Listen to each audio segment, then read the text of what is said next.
Fala pessoal, sejam bem-vindos a mais um episódio do Rochas da Saúde. Eu sou Pedro Gilguerian, o apresentador, e hoje nós vamos falar com duas especialistas da área da pediatria e da nutrição, doutora Vanessa Marta e a doutora Débora. Sejam muito bem-vindos ao meu programa, doutoras. Muito obrigada, Pedro. Muito obrigada, é um prazer estar aqui com vocês. Antes da gente começar propriamente o nosso programa, um recadinho dos nossos parceiros e patrocinadores. O Estratégia Média está com condições especiais para você que quer passar na sua prova de residência médica ou no Revalida. Professores experientes, questões resolvidas, videoaulas e muito mais. Use o cupom Rochas da Saúde para conseguir os seus 10% de desconto. Se você busca uma melhora da sua performance na corrida ou na musculação, a HP Sports é para você. Ela conta com um médico do esporte e educador físico para sanar as suas necessidades de saúde e bem-estar. Eu mesmo faço HP Sports, vou correr minha primeira maratona no final de 2025 com a assessoria deles. E para você também, falando também de exercício físico, que gosta de lutas, no geral, Jiu-Jitsu, Muay Thai Box, a Barbosa Jiu-Jitsu é para você. Dê uma conferida nos nossos patrocinadores. E agora, um oferecimento do Rochas da Saúde, a doutora Vanessa aqui, prestou depoimento para o documentário Teleconectados, que já está disponível no YouTube para vocês assistirem. Dê uma conferida, né, doutora? Com certeza, muito interessante os temas abordados lá. Ficou muito bacana. E agora sim, doutoras, antes da gente entrar, se debruçar nos temas, por que é importante a gente falar da introdução alimentar? Olha, começando aqui, Débora, pensa que a alimentação é a base da saúde do ser humano.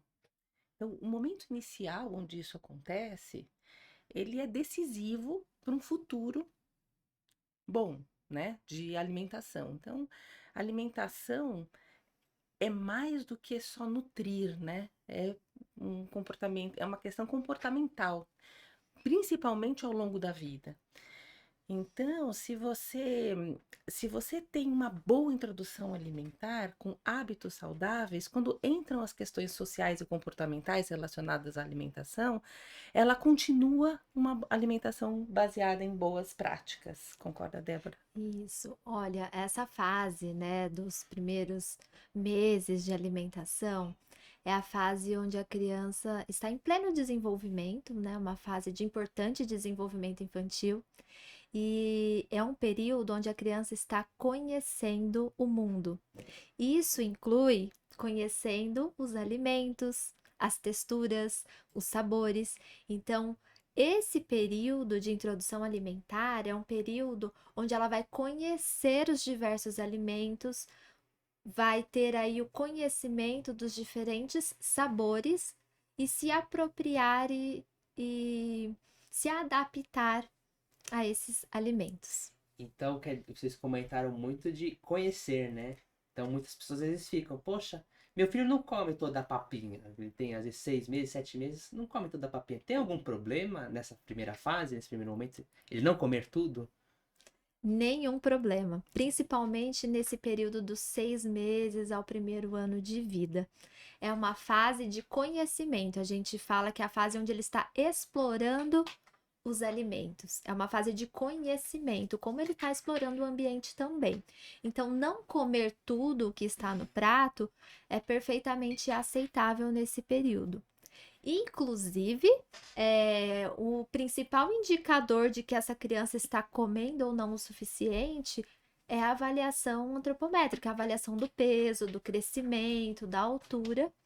E devemos considerar também que nesses primeiros meses, o leite materno ele ainda continua sendo o principal alimento aí desse bebê, desse lactente.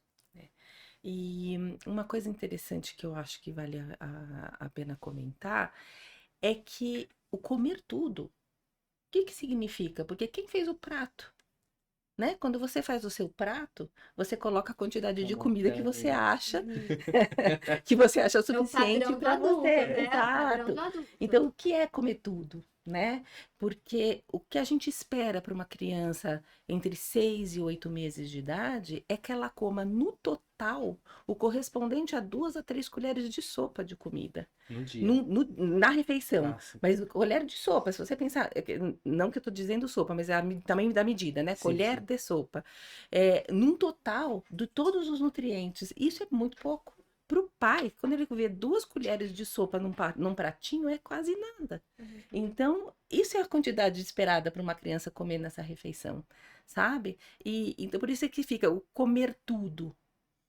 Mesmo que ele não coma as 2 colheres, a gente deve respeitar o sinal de fome da criança, fome e saciedade, tá bom? Então, acho que é uma coisa que causa muita angústia nos pais, muitas vezes, que é uma prática muito inadequada, eles acabam completando essa refeição com uma mamadeira de leite, muitas vezes acham que o leite não vai ser suficiente, engrossam o leite, ou às vezes completam a refeição com o próprio leite materno.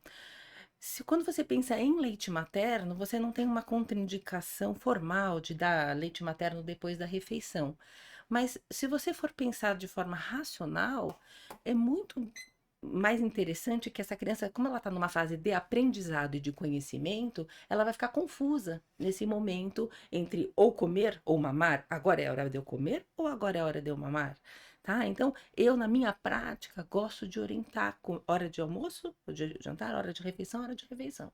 Hora de mamada, hora de mamada. É incrível pensar, né, que você está ensinando a pessoa, literalmente ensinando a pessoa a mastigar, o que é o azedo, o que é o amargo, o que é o doce, salgado.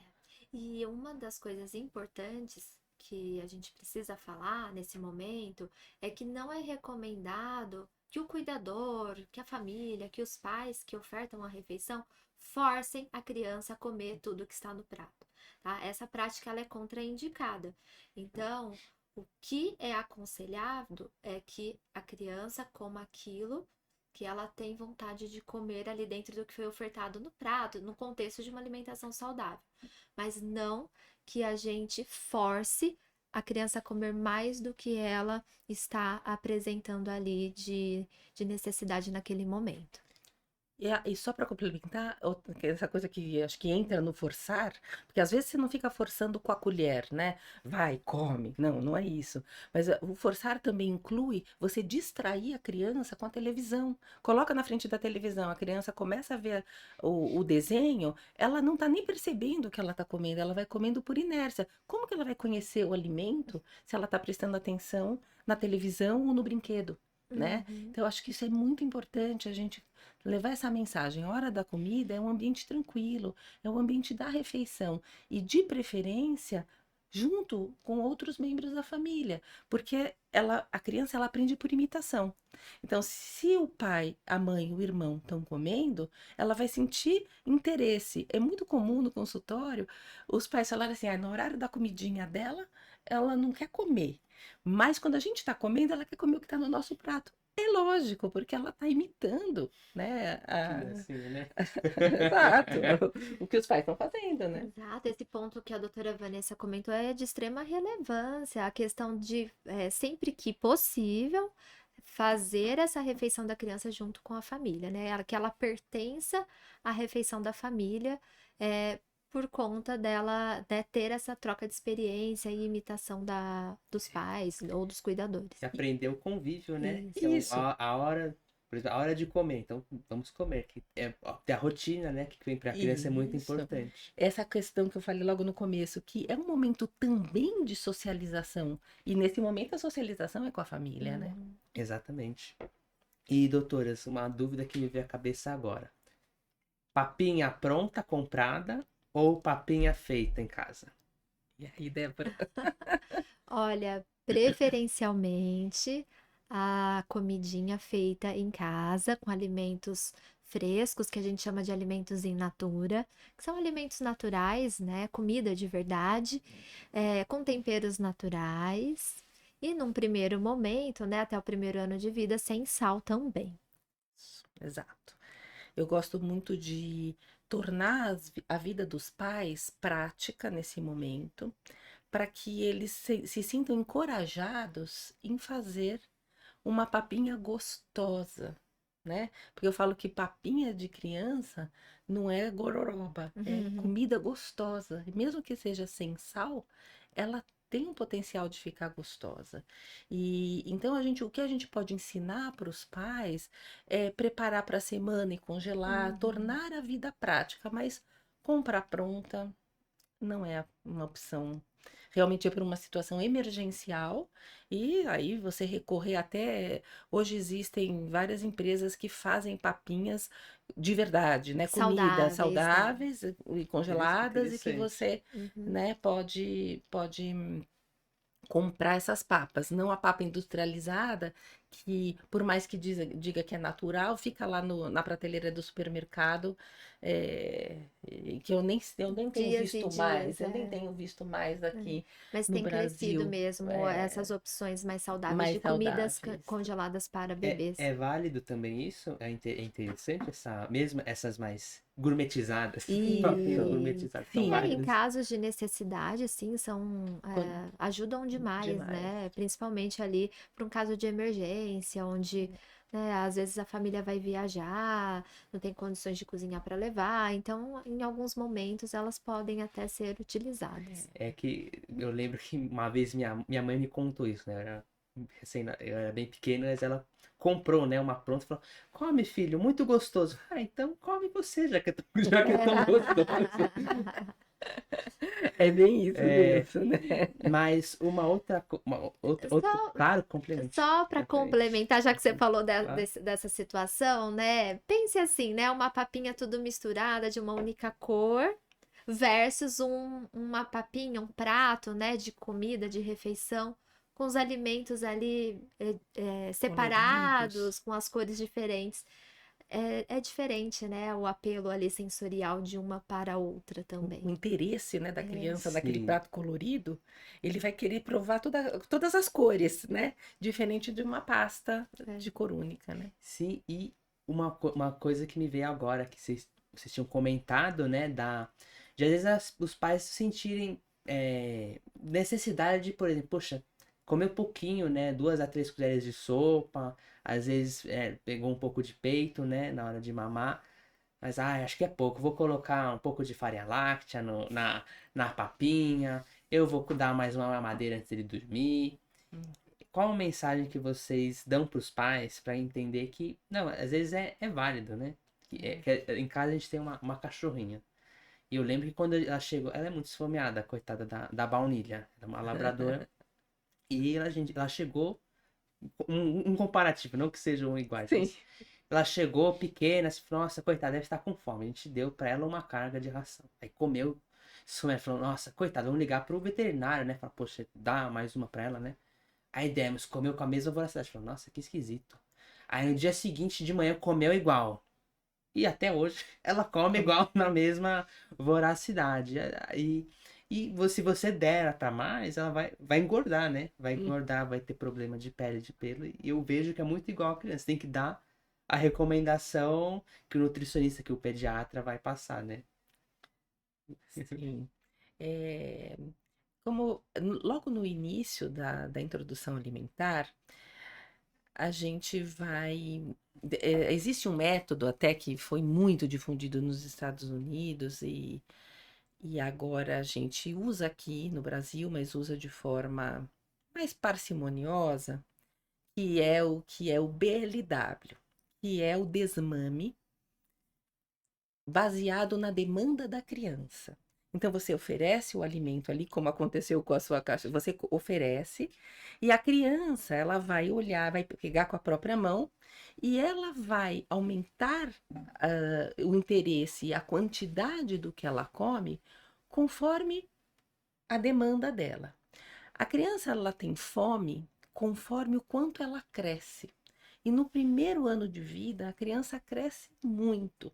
Ela cresce 25 centímetros no primeiro ano de vida, mais do que no período da adolescência, onde em média a gente cresce 10, de 8 a 12, dependendo do menino ou menina, centímetros ao ano. Então, é muito comum a criança comer bem né? Ela começa a introdução alimentar, pode usar o método lá do BLW associado com você ofertar, de comidas que a criança precise mastigar e não que esteja liquidificada, engula inteiro. Enfim, e aí ela vai aumentando a quantidade, porque nessa fase ela não tem a gula. Ela não come porque tá gostoso, ela come porque tem fome. A partir de uns 5 anos de idade, mais ou menos, 4, 5 anos de idade, a criança, logo, lógico que ao longo do tempo ela vai desenvolvendo preferências de sabores, e depois dessa idade aí, onde ele é um pré-escolar ainda, ele começa a ter as preferências e começa a comer porque tá gostoso. E aí vem essa questão da voracidade, ele quer comer mais do que é gostoso, né? Por isso que é super importante nesse momento o pai e a mãe determinar o que vai ter no prato. E se a criança vai ou não comer, se vai comer tudo, é com a criança. Isso. E não estimular a prática do repetir a comida. Então você coloca aquela quantidade, mesmo que ela tá gostando. Daí ela acaba de comer o pratinho e fala, então eu quero mais do macarrão, né? E aí você acaba estimulando um hábito que vai acarretar consequências futuras, né? Como a obesidade. Então, e nisso que eu vejo, né? Você no início vai respeitar, e vai respeitar sempre o que a criança vai comer, mas é lógico que quem vai nortear o que vai estar lá no prato é a pessoa responsável. Se depender da criança, ela vai comer só Uhum. E, determinado alimento, e né? me veio a cabeça agora, eu queria muito saber das duas, né? Por exemplo, se os, os pais, né, colocam dessa forma adequada, né? O pratinho, a comidinha, bonitinho. Não, só pode uma vez, filho, hein? Vai com calma. Mas os pais têm um apetite que parecem dois nômades comendo repetindo tudo do restaurante Shining Box, aqueles monte de coisa. Sim. A criança vai também seguir, mesmo ela sendo ensinada dessa forma, mas pelo exemplo, como a senhora falou da repetição. Sim, a criança ela aprende pelo exemplo, né? Aí. Então, se ela tem um ambiente, né, onde os pais comem grandes quantidades ou comem alimentos que não são tão saudáveis, ela acaba então adquirindo também essas preferências porque ela acaba imitando. Ela vai ver o pai ou a mãe, enfim, quem estiver ali da família comendo, ela vai querer provar. E aí, se ela prova, ela gosta, ela vai, né, vai alimentando esse hábito de consumir aí esses alimentos que são consumidos pela família. E mais uma vez, aí a gente reforça a importância de que a família também tenha uma alimentação adequada, principalmente nessa fase de alimentação complementar, porque é o momento de aprendizado da criança. Ela está aprendendo a comer.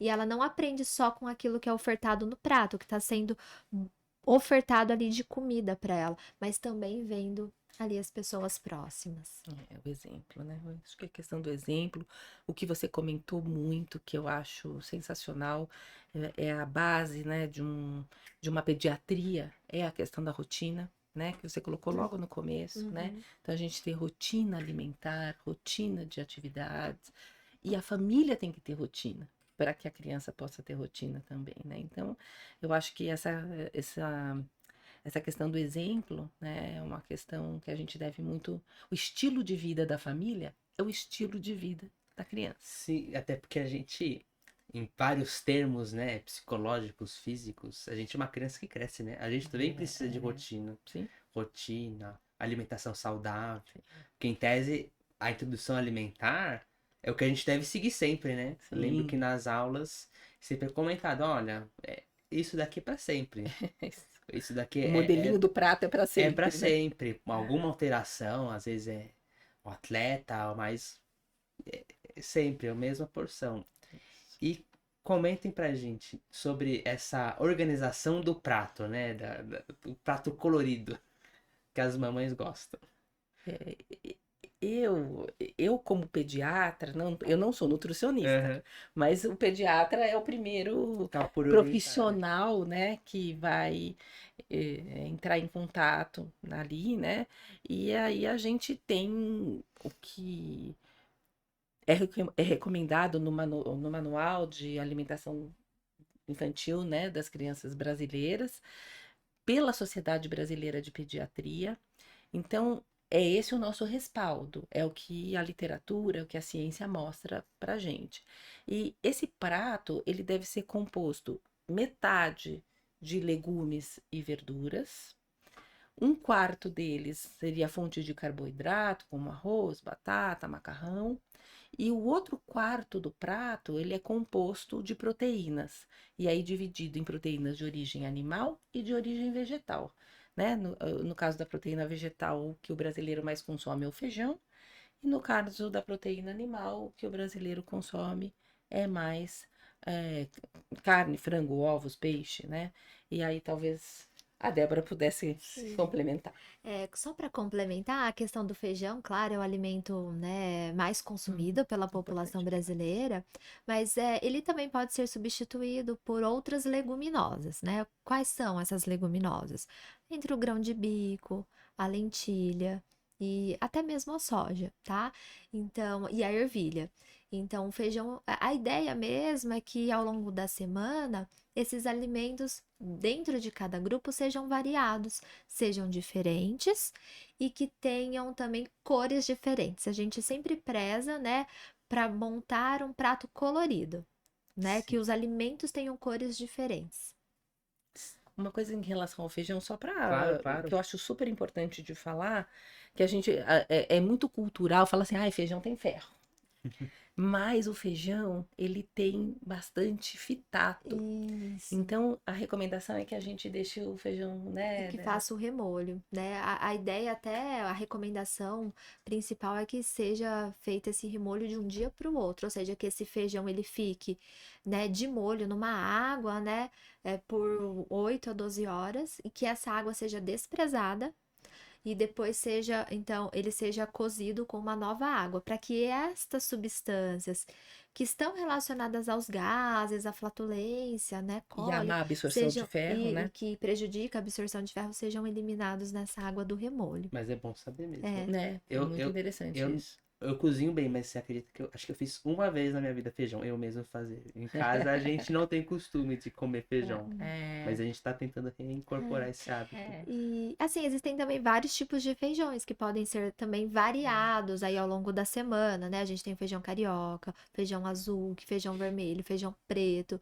o mulatinho. Então existem muitas fradinho. fradinho. Então existem vários tipos de feijões também que podem ser utilizados aí. E uma dica para você introduzir lá na sua É. família é não necessariamente você comer como arroz feijão, mas você Isso. pode usar na salada, Ah, que legal. É. sabe? Fazer temperadinho Eu vi uns com. macarrões que tem também, né? Que, coisas chiques assim, né? Tem vários jeitos de a Tem. gente consumir o feijão, Que né? legal. Como pasta de bolinho, por Hum. exemplo, aquele falafel que é Ah, muito do E, árabe. que Ele delícia. tem grão de bico e Aham, tem fava, né? Que é uma leguminosa é. que também, né? legal. A gente até usa também essa estratégia, né? Quando uma criança não está aceitando determinado legume, determinada verdura que a gente oferece ali cozidinho ou refogadinho, a gente também orienta na prática que, se a criança está rejeitando com frequência, sei lá, cenoura cozida em rodela, que a gente oferte essa cenoura de outras maneiras, né? Seja ela amassada em formato de purê ou numa outra preparação também. Entrando nisso, por que que vocês acham que... É uma pergunta minha, pessoal. Por que que você acha que as pessoas têm essas não tolerâncias, assim, especialmente criança, que fala, eu não como beterraba, eu não gosto, eu não como vagem. Tipo, que tem essas repulsas, assim. Tem alguma razão que vocês veem? Que... Olha, essa questão da seletividade é um comportamento que é relativamente comum na fase pré-escolar da criança, que vai ali dos 3, 4, 5 anos de idade, mas que a gente deve contornar, né, e não deixar de estimular. Mesmo quando a criança recusa um determinado alimento, isso é um ponto importante, tá? A gente tem que continuar ofertando posteriormente. Não é porque ela fez uma careta, porque a careta na fase de introdução alimentar não significa que a criança não gostou. Ela simplesmente está tendo contato com um novo sabor, com uma nova textura que ela desconhecia. Então, a gente tem que oferecer de novo, a gente não pode abrir mão, falar, ela não gostou, não comeu hoje, eu não vou oferecer mais. Isso muitas vezes leva a esse tipo de comportamento que você mencionou, que a criança não quero mais, porque eu não fui habituada a consumir esse alimento, né? Não me foi ofertado muitas vezes. Sim. Dizem, né, a literatura aí fala que para uma criança às vezes aceitar um determinado alimento, a gente tem que oferecer mais de 8 vezes para ela, para de fato ela aceitar ou para a gente não detectar mesmo que ela realmente não gosta daquele alimento. Uma coisa que eu queria falar que, Fala. por exemplo, é muito comum. Até os 2 anos de idade, a criança come tudo. O pai põe no prato, o que põe, eventualmente uma coisa ou outra por conta de textura, Uhum. ou se ela teve algum trauma na introdução alimentar com aquele alimento, por exemplo, a mãe fez vagem, a mãe estava achando que a vagem estava deliciosa e ela quer que a criança coma a vagem. Então você vai comer a vagem, a criança não quer, joga para fora e a mãe fala, vai comer a vagem. De repente ela engasga com a vagem e aí ela cria um trauma mesmo. Então essa coisa de não exagerar, não forçar, tem a ver também para você não criar traumas. Mas o que a gente mais vê, as crianças geralmente elas comem de tudo até essa idade e daí elas começam a ir para a escola.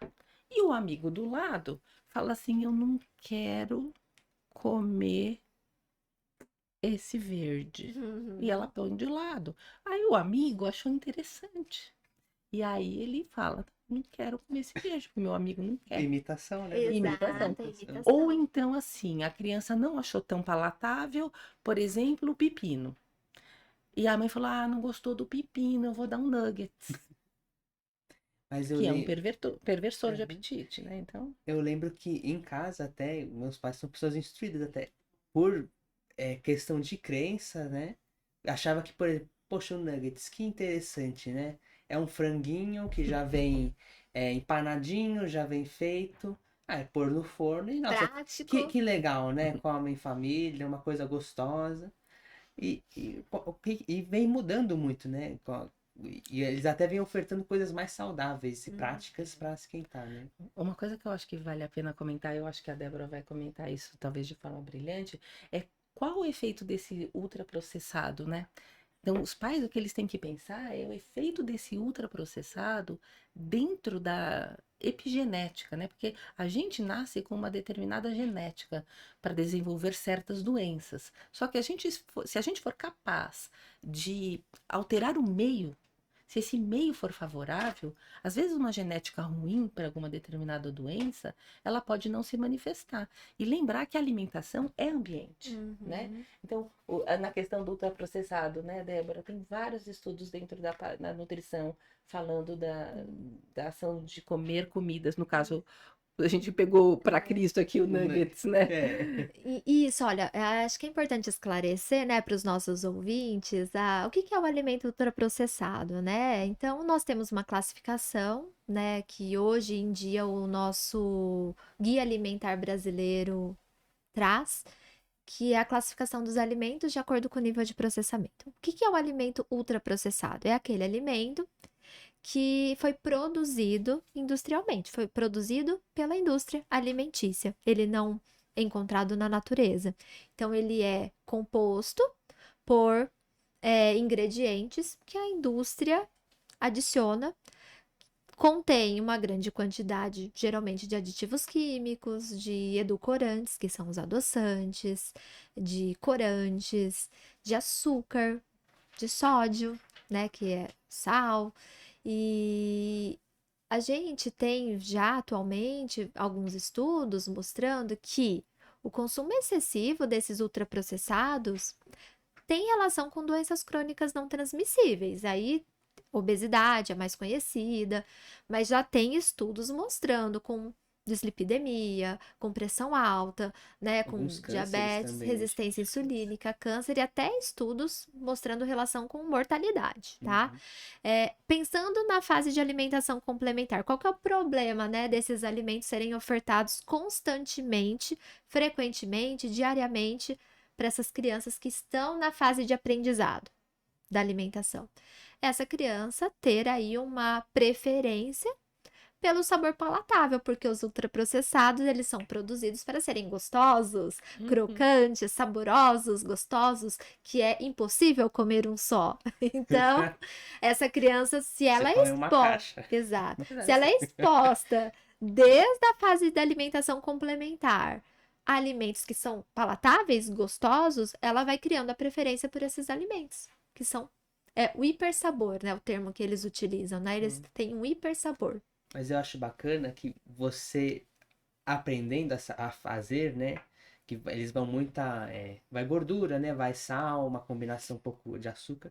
Você pode fazer as suas comidas saudáveis com esses princípios. Em casa eu faço, por exemplo, tempero legumes e faço de um jeito que fica, que você come, fique Sim. prazeroso de comer. Sim, exato. Então é É uma perfeitamente possível. Então, uma alternativa para você transformar uma comida de dieta, por assim dizer, mais saborosa. Alimento in natura, um alimento Isso. fresco, natural.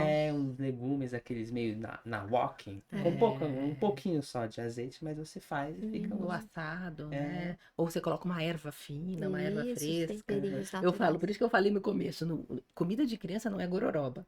É, É gostoso, dá pra fazer comida de chefe. Uhum. A criança, E dá mesmo. não é? E a Eu vi criança gostar.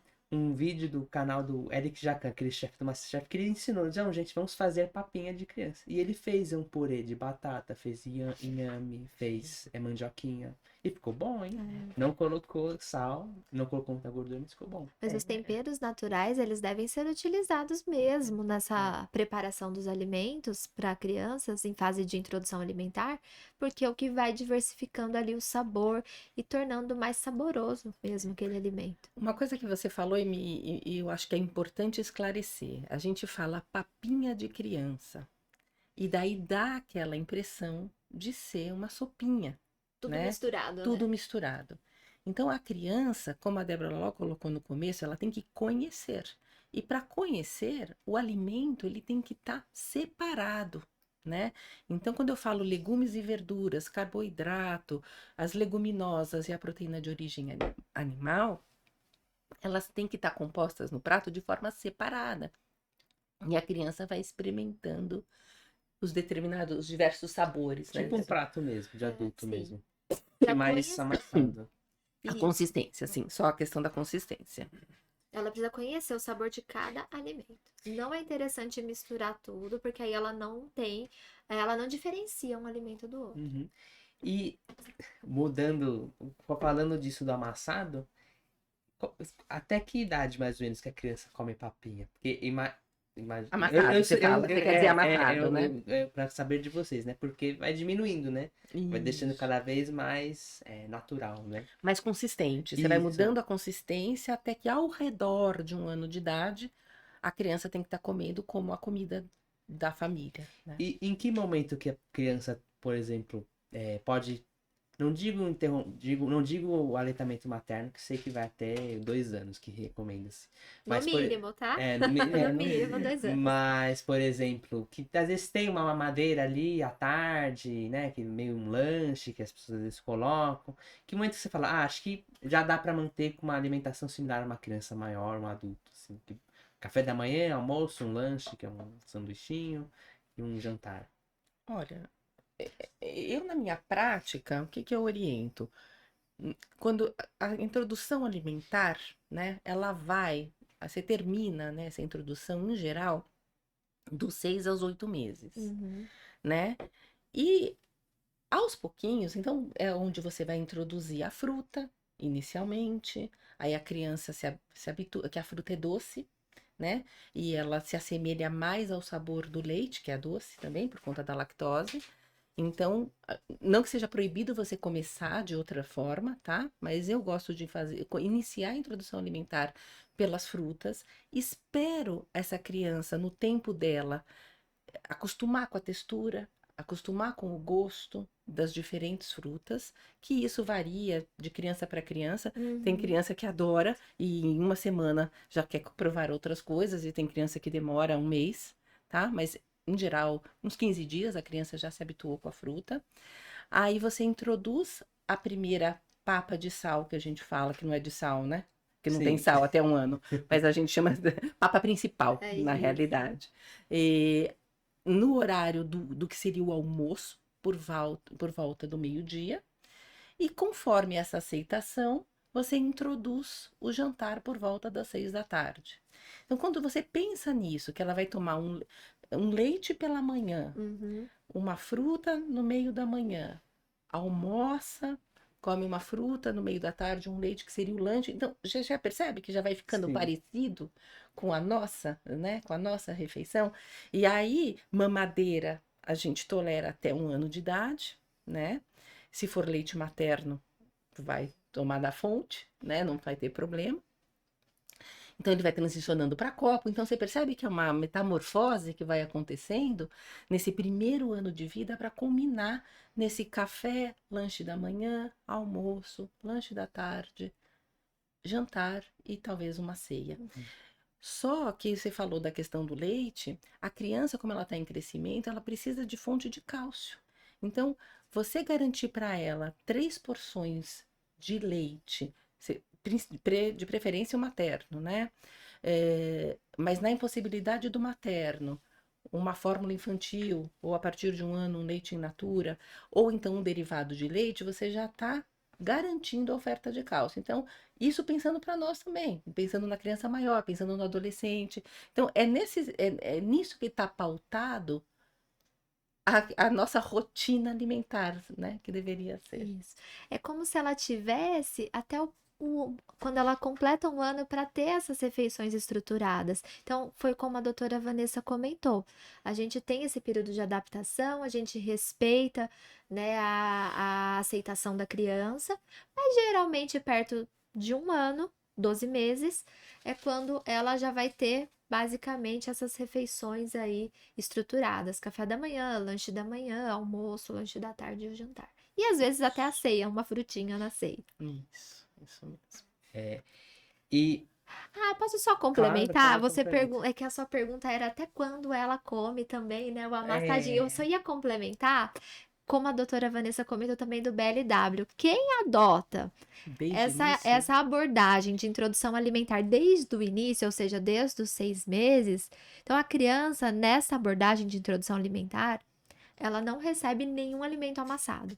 Ela já recebe alimentos em pedaços desde os 6 meses. Então, quando se opta por essa abordagem, ela já não tem esse alimento amassadinho. E só para complementar, eu adoro o BLW, eu acho muito interessante, mas, por exemplo, você dá arroz no BLW, fica difícil. É desafiador. Exato. Você tem que mudar o jeito, fazer um bolinho para a criança poder Isso. pegar. Então, por isso que eu falo que talvez o que seja melhor adaptado para a rotina de uma família seja um misto, que Isso. parte a criança vai se autoalimentando e parte você vai oferecendo. É o que eu acabo usando mais na minha prática. Mas é lógico, se o pai ele já vem, né? Hoje os pais eles já vêm munidos de coisas que eles gostariam de aplicar para os seus filhos.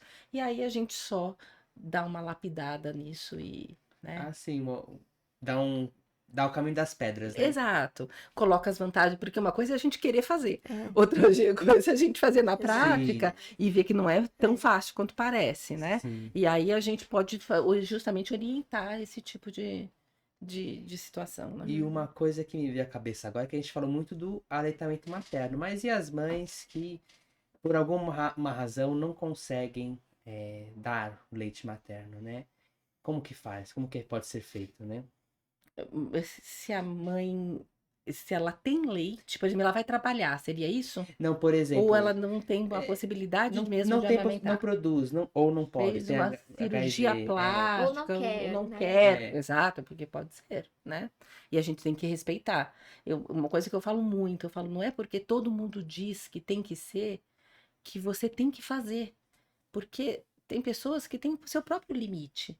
Então, é lógico que a gente vai encorajar ao máximo, porque é o melhor para a criança. Mas a gente também tem que respeitar a mãe, né? Que é a que está ali. Então, na ausência do leite materno, a gente acaba lançando mão de fórmulas infantis, preferencialmente o uso de fórmula até 6 meses, né?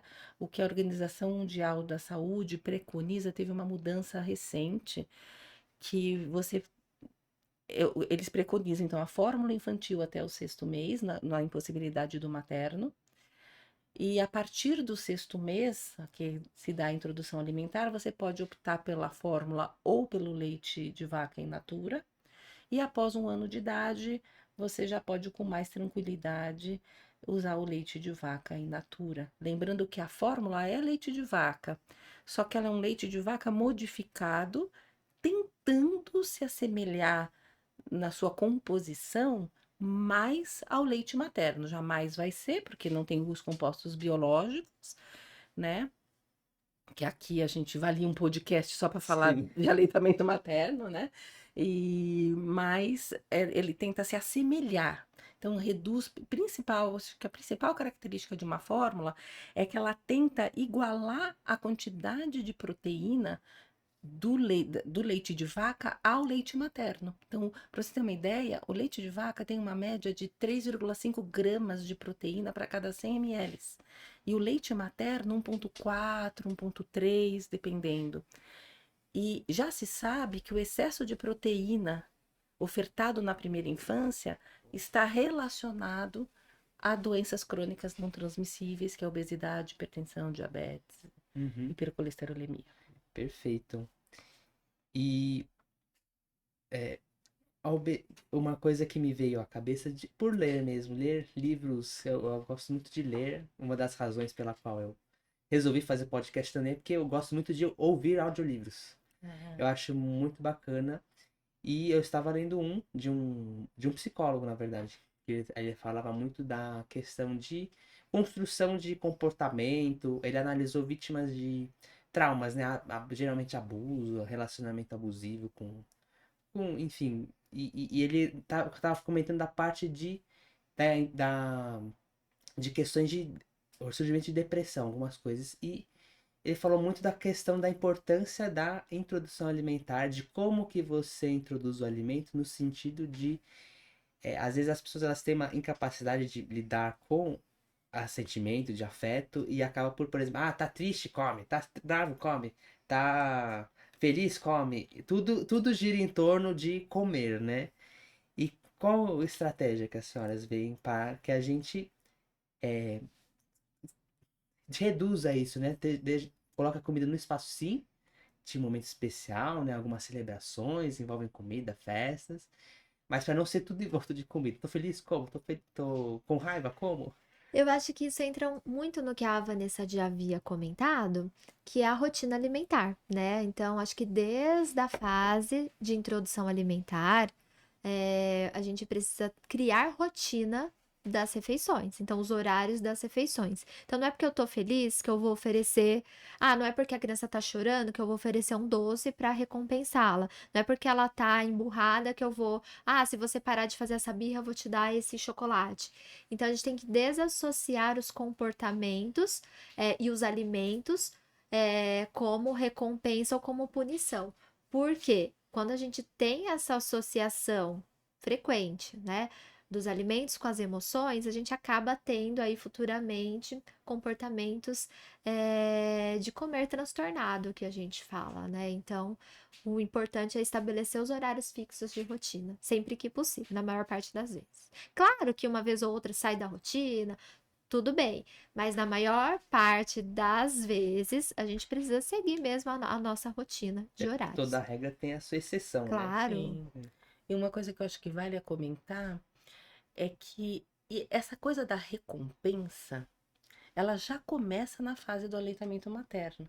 Porque o que acontece? A criança, quando ela nasce, ela chora como mecanismo de se comunicar, de expressar uma vontade, um desejo, na realidade, mais uma vontade, uma necessidade nessa fase, nem um desejo ainda.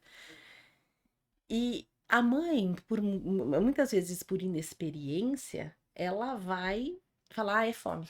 A avó, então, fala assim, tá com fome, né? Então, tudo é fome. E a mãe é aquela que supre a falta da criança. Então, leva no peito.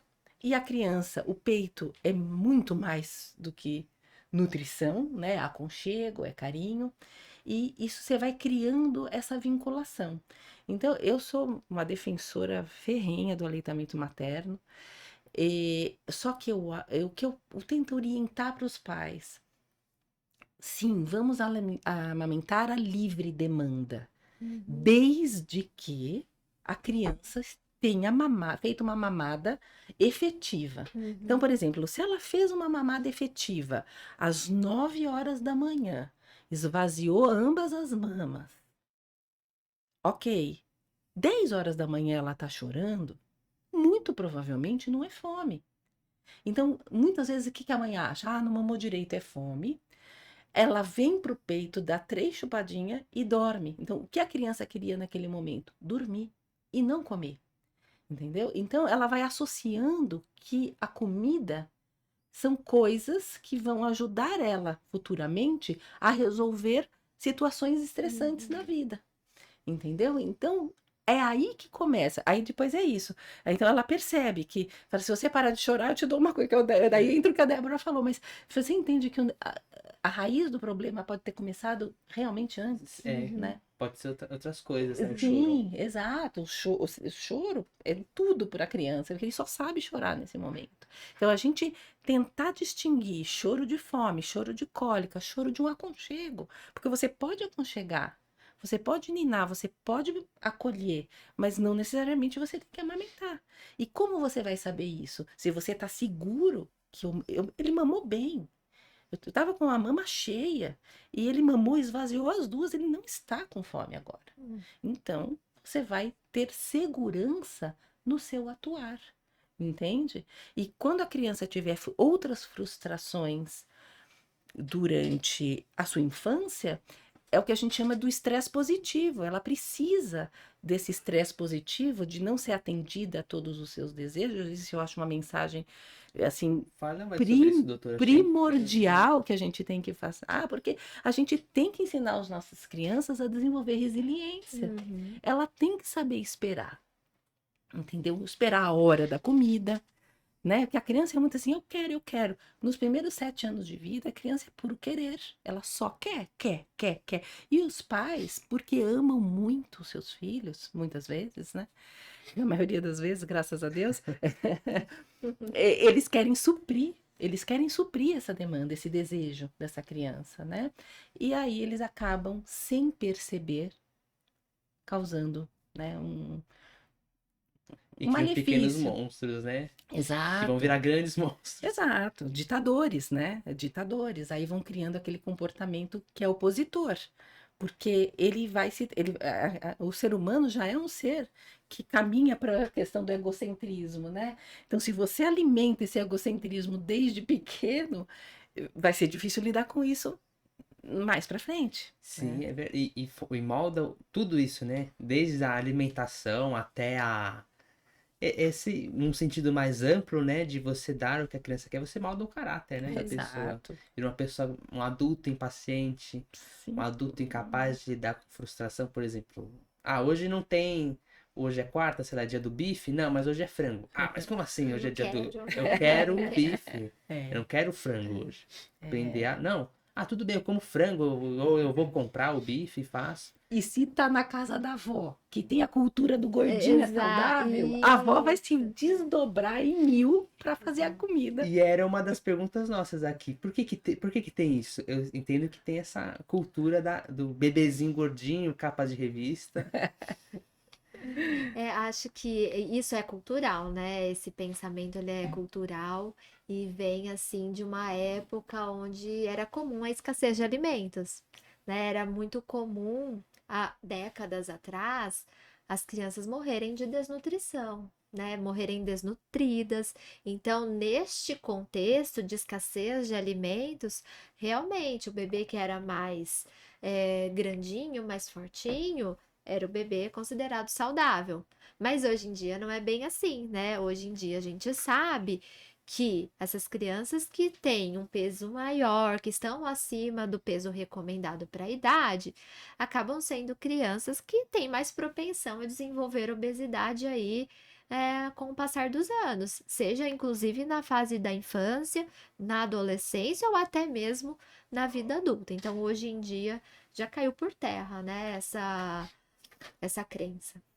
E só para complementar isso que a Débora falou, lembrar que muitas vezes a criança que é obesa não é a melhor nutrida.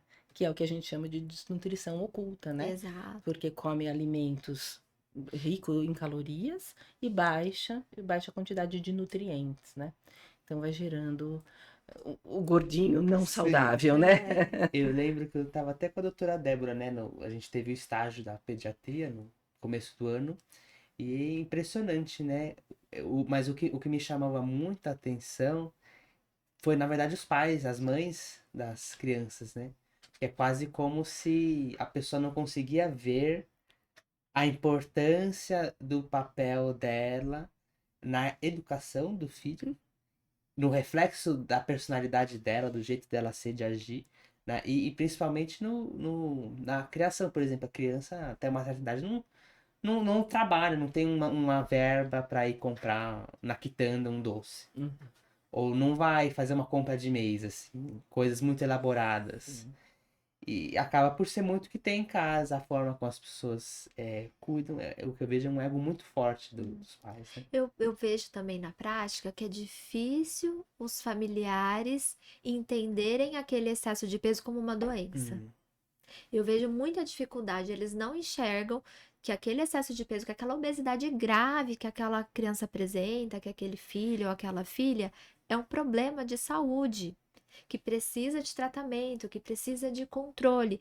Muitas vezes só vai cair a ficha da família quando a criança já está na adolescência sofrendo bullying, com uma pressão alterada, elevada, uma pressão arterial elevada, com um colesterol, triglicérides elevado, ou com pré-diabetes, e aí é nessa hora que cai a ficha. Às vezes, estar só acima do peso não é um fato suficiente para aquela família entender que aquela criança ela precisa ter uma mudança ali no seu estilo de vida. Não consegue praticar atividade, né? É. Faz educação física, não consegue, sente dor no joelho, que são os problemas ortopédicos decorrentes disso, né? Então, é isso, né? Vai limitando. A criança não quer sair, não quer ser exposta, É. né? Não cresce tudo que Não poderia crescer, né? Tem toda essa questão, essa consequência. Ou cresce muito no começo e depois para de crescer, aí se sente diferente porque também cresceu demais antes dos outros, né? Então tem uma série de, principalmente a menina isso, né? Mas uma série de consequências, né? Mas nessa fase, as consequências sociais, né? O adolescente, ele tá no momento de socialização. Então nessa fase isso Pesa mais, pesa né? bastante. Pesa mais. E como que. E a gente às vezes tem aquele dia do lixo, assim. O dia que você vai, hoje eu mereço. Eu mereço novamente. Recompensa. Hoje, É a recompensa. sei lá, é o aniversário de alguém, da avó, do primo, ou vai mesmo. Eu falava, quando era residente, eu falava, hoje eu tô de plantão. Hoje eu posso. Hoje eu mereço.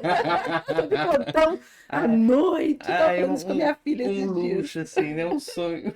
Um plantão Vou à comer uma noite, pizza, comer um doce. lugar no meio do nada. É, sim. Muito trabalho, né? A gente quer se recompensar com alguma coisa gostosa. A gente é uma criança que quer, isso que é verdade. Lógico. E pode, né? Tem- Isso aí. Elas podem ter esses momentos do eu mereço, entre aspas. Claro, faz parte, né, da alimentação de todos nós, né, em especial das crianças, ter aquele momento, aquele dia onde ela vai comer um doce, né, vai chupar uma bala, comer um chocolate, isso faz parte, né, a ideia não é que ela seja restrita, que ela não, que tenha uma alimentação totalmente restrita, onde ela não pode consumir absolutamente nada de doce. Isso até não faz bem psicologicamente falando, emocionalmente, né?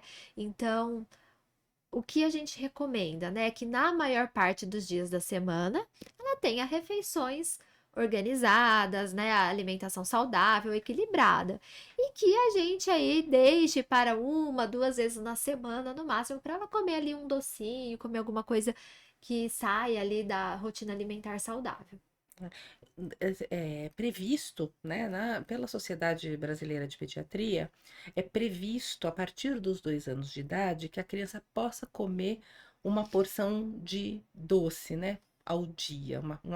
Só que daí, o que eu oriento? Escolha o doce, né? Uhum. Escolha um chocolate 70%, que às vezes não é tão palatável, mas tem Uhum. ácidos graxos monoinsaturados que vão ajudar na saúde. Ou faça um bolinho caseiro, adoçado com banana, Ou ou uma com vez. passa. Com É isso. batata, Então, é uma tâmara porção. também. Lembrar, por exemplo, quando eu gosto de falar dessa coisa de uma porção por dia do doce, eu falo assim, então, o achocolatado que você usa no leitinho da manhã Já é a já porção é a do porção de doce. doce. E conta mais dessa história do achocolatado, porque é uma cultura, né, do achocolatado, de É você não tomar um copo de leite puro. puro. É. Por que será que isso acontece? É isso, por hábito, né? Ah, Porque se você nunca ofereceu o achocolatado, a criança não vai saber o que é. E muitas vezes o que eu vejo na minha prática é uma troca. Então, passa a dar o leite com achocolatado no copo, aí a criança vai achar mais palatável e assim ele Exato. consegue largar da mamadeira, porque ah, como eu te coloquei, o ideal é que a criança saia da É. mamadeira, no caso de não aleitamento materno, e tome leite no copo, o copo de transição, enfim, lógico, a partir de 1 ano de idade. Uhum. E às vezes, por dificuldade nesse processo de transição, os pais usam artifícios, né, de saborizar o leite para que ela vá para né, para um instrumento sim, de aquisição do leite melhor, né? sim, E isso não deveria acontecer, né? é, Eu acho que vale a pena ressaltar isso das bebidas adoçadas aqui, Uhum, sabe? Porque esse é um pois dos é, principais erros que a gente verifica na prática clínica, tá? importantíssimo mesmo. Então, o que acontece na prática? Muitos pais, cuidadores, oferecem bebidas adoçadas para os seus filhos, desde muito cedo, inclusive desde a fase de alimentação complementar.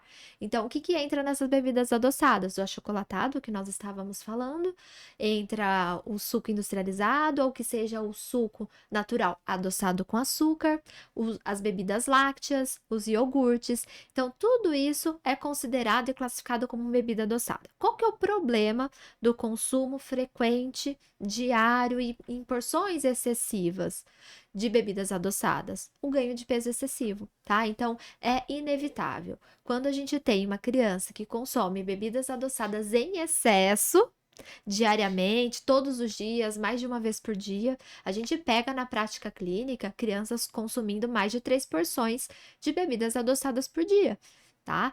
E qual é o desfecho disso? É um ganho de peso excessivo que vai se tornar um excesso de peso futuramente. Tá? Aumento de resistência à insulina, É. né? Porque leva a um pico glicêmico altíssimo, porque é uma descarga de açúcar. E eu gosto de pontuar, e eu falo que eu sou mais rigorosa, Débora, até o suco natural, mesmo sem açúcar, eu desencorajo. A gente, antes de 1 ano de idade, desencoraja 100%, e depois de 1 ano de Nenhum idade, tipo de suco, nenhum né? tipo. E depois de 1 ano de idade, no máximo 100 ml. E de suco não coado. Por quê? Você está tirando a fibra da fruta, né? Uhum. E outra, você tem que fazer e oferecer, porque senão você oxida as vitaminas rapidamente e a propriedade do bem que teria que ter não tem, né? É sempre preferível o consumo da fruta in natura do que o suco de fruta, tá? Isso desde sempre, tá? uhum. Desde a fase de alimentação complementar até para nós Que adultos, tá? quantas uvas não vão num suco de uva? Exato. Pois Quantas é, laranjas vão num laranjas, copo de exato. suco, É bem né? isso aí. E um outro erro que eu vejo muito, que eu tive a oportunidade de ir para o estado do Amazonas fazer um intercâmbio médico Uhum. lá. E eu vejo que é muita questão da fritura. Imagino eu, não sou um nutricionista, mas que é um resquício da época em que se fazia as coisas. Por exemplo, matava o porco e conservava ele na própria gordura, cozinhava com a gordura do porco. E hoje em dia passou para os óleos vegetais, né? Então Uhum. faz a banana frita, o peixe frito, a carne frita, tudo frito, até, até a mão frita, sem querer. Mas, que outros erros alimentares vocês veem que são muito frequentes? Não só em crianças, mas. A bebida adoçada, né? Inclusão precoce de bebidas adoçadas, oferta de suco antes do primeiro ano de vida, oferta de refrigerante até mesmo antes dos 2 anos, ou até mesmo, em alguns casos, antes do primeiro ano de vida. A oferta de alimentos ultraprocessados precocemente. Então, quando a gente fala de ultraprocessado, estamos falando do biscoito de pacote, do salgadinho de pacote, estamos falando, né, do achocolatado, estamos falando de bolachas recheadas, tudo que é industrializado. nuggets, que a gente comentou. É. Aí entra a questão da praticidade, né? Favorecendo aí esses É. ultraprocessados. Fast food, Uhum. uso de fast food, Fast Isso. food. muito. Hoje em Ah, dia, na pandemia, teve muita questão do fast food, né? eu faço um fast food saudável em casa. Eu fiz É. ontem hambúrguer e fica muito saudável. Sim. Fica Ah, por fica bem Sim. mais saudável. você fazendo em casa. E fica até melhor, às É. vezes, que o... Uma coisa que eu vejo muito é nessa ânsia do pai querer que a criança coma, ele substitui o alimento por alimentos mais palatáveis. E aí ele vai sem querer gerando seletividade, ele isso. tira o que é saudável. Para mim, isso é um dos principais erros. Completar alimento com leite Uhum. e substituir alimento antes de esperar. E repita. Não gostou? Faz de novo. Né? Porque eu falo assim, né? Falo, mas ele não come nada. Eu falei, olha, eu falo para os pais assim, ninguém morre de fome na fartura. Você tem uma fartura de alimentos, né? Quando a gente vivia lá na época dos índios, não tinha possibilidade, e todas as crianças comiam o que tinha, né? Sim, Então, uma coisa que a Débora estava comentando e que você comentou que eu acho que é interessante, quem decide o que entra na casa são os pais. Você falou, a criança não tem dinheiro para ir na mercearia comprar, né? Exato. Sim, quem faz o mercado? É o pai e a mãe, né? É o cuidador, às vezes é criado pela avó, enfim. Mas é isso, né? É o que você vai decidir que vai entrar na sua casa. Então, sim. esse é o principal erro, né? E, doutoras, uma outra pergunta que vai com o tema do documentário, né, da Covid. E eu queria muito saber da doutora Débora, né? O que a senhora vê que mudou pós-Covid em termos de alimentação das pessoas, no geral, assim, não só Ah. de crianças, mas Olha, como nutricionistas. eu noto extremos. Eu noto dois extremos, né, de mudança, né? Eu noto famílias que começaram a cozinhar mais dentro de casa, preparar sua própria refeição, comendo mais saudável. Mas também vejo o outro extremo, de famílias que neste momento de pandemia costumaram a pedir mais comidas de aplicativos, né, de fast food, e começaram a comer mais alimentos ultraprocessados e mais industrializados. Então eu vejo dois padrões de comportamentos distintos. O que cabe a nós, né, profissionais da saúde, é orientar que seja sempre preferidos alimentos mais frescos, preparados em casa, preferencialmente, alimentos mais caseiros. E doutora Vanessa, o que a senhora acha? Eu percebi exatamente isso, essa questão dos extremos, pessoas preocupadas em fazer uma alimentação mais saudável, mas muitas pessoas que, por conta de uma rotina insana, de cuidar de filho, trabalhar home office, acabavam recorrendo ao que tem, né? Que Uhum. é comida por aplicativo, muitas vezes, né? E aí realmente teve um boom de crianças que aumentaram muito. Eu tive mais as que aumentaram de peso do que as que passaram a comer de forma saudável. Sim, esse é disparado. E outra coisa que a gente percebeu, assim, ambientes de casa estressantes, né? Porque a escola, né, é uma realidade hoje para os pais de crianças pequenas, as creches, escolinhas para crianças pequenas, porque uma criança pequena demanda muito, né?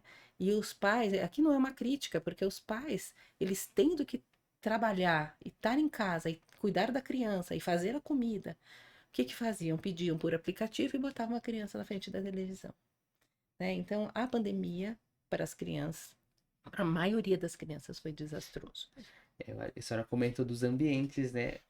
E teve a gente teve uma psicóloga até que deu depoimento, a doutora Raquel, pro documentário. E eu vi outros para estudar, né? Para fazer que acabou que os casamentos são pro melhor e pro pior, mas não pro jantar.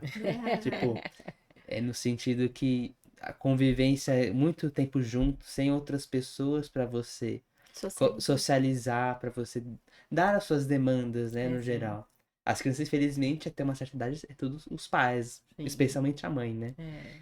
Mas acaba por... O ser humano é um ser sociável, Sim. né? A gente precisa socializar. E é isso. Talvez se a gente estivesse em casa sem necessariamente estar trabalhando, talvez a gente pudesse estar mais sociável entre nós. Mas é que na realidade, o que aconteceu? As pessoas elas estavam em casa, no trabalho, na academia, era tudo o mesmo ambiente, né? Sim, Tudo que tinham que fazer dentro de casa. sim. E realmente ficou insano, né? Ficou S- realmente muito. Sim, mas a gente tem a oportunidade de ter aprendizados, né? Muito Sim, grandes. Aprendizados muito grandes. é. E, doutora, estamos caminhando para o nosso encerramento. Queria perguntar se a senhora tem algum recado para passar para quem está nos assistindo. Olha, fala, Débora, depois eu falo, por favor. Olha, o recado principal que eu dou para as famílias, né, aí das crianças pequenas que estão em fase de alimentação complementar, é que a alimentação ela seja principalmente baseada em alimentos in natura, alimentos frescos, comidas de verdade, frutas, que seja uma alimentação variada, com alimentos com texturas e cores diferentes, e que os pais tenham muita paciência. Eu acho que esse é a chave do sucesso, é que os pais ou cuidadores, né, tenham paciência no processo de alimentação complementar, porque é um período aí de exploração, de aprendizado para ambos, tanto para a criança quanto para a família. E eu acho que o meu recado principal é para que os pais organizem as suas vidas. Ter um filho é um desafio, mas é uma oportunidade de crescimento individual dos pais, né? Então, a gente ter um filho hoje em dia é realmente uma oportunidade. E o que a gente tem que fazer a partir do momento que a gente fica grávida, né? A mulher fica grávida e ela vai constituir uma família. Então, é natural que haja mudança de rotina. E essa rotina, ela tem que existir. Tem que existir um planejamento dentro da casa que inclua aquela criança.